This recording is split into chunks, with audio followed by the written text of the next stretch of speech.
Okay, got great news. I got my hands on an Aventus Cologne, the brand new cologne from Creed. Super excited to open it up and see how it smells. Blind buy over here, really looking forward to checking it out. It's supposed to be a middle ground between the regular Creed Aventus and the Aventus for her. So we'll see if it lives up to the hype. It's brand new for me, and I'm really looking forward to checking it out. The top notes, according to Creed, are supposed to be ginger, mandarin, and rose. So it's supposed to come off as a little bit of a fresher scent.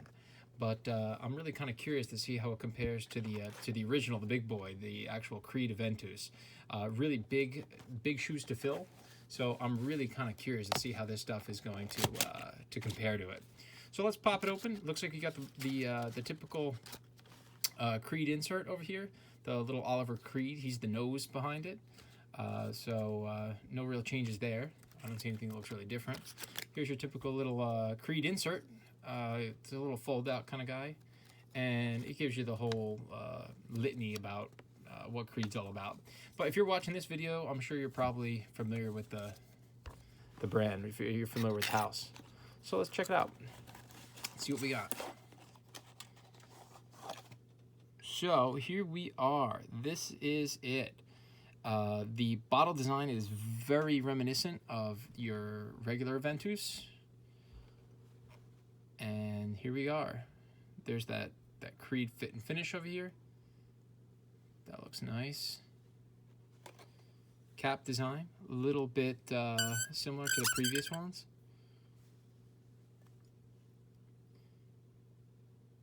And there we are. So let's see.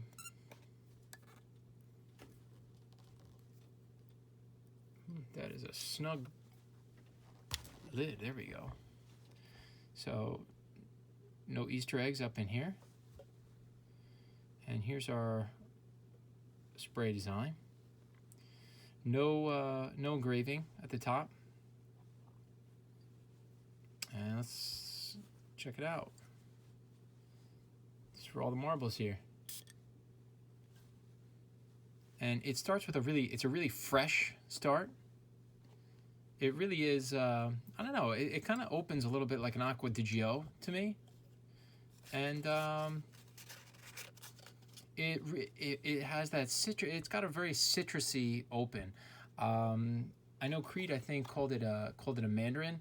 It's somewhere for me, it does have a very citrus opening note. I'm really curious to see how this stuff is going to die down.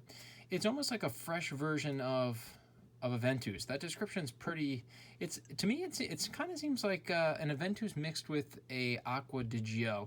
I don't know. That's a kind of a strange call for it, but if I were to put it in a couple words, that's what it is to me. It seems to be drying down a little bit into a little bit more of a musky appearance. I'm not really too sure how this is going to hold up. For me, fresh scents tend to not last as long. Aventus original lasts for hours. It's one of the longest lasting colognes that I have, short of some of the Tom Fords. I know those last forever too. So let's see how this stuff behaves. But first impression, that is, I don't know, it's starting to grow on me. So there it is. There's your Creed Aventus Cologne. So, I don't know. There's no way to really try it out yourself except to get your hands on a bottle or a decant. So, hope you enjoyed checking it out, but there it is, the big boy.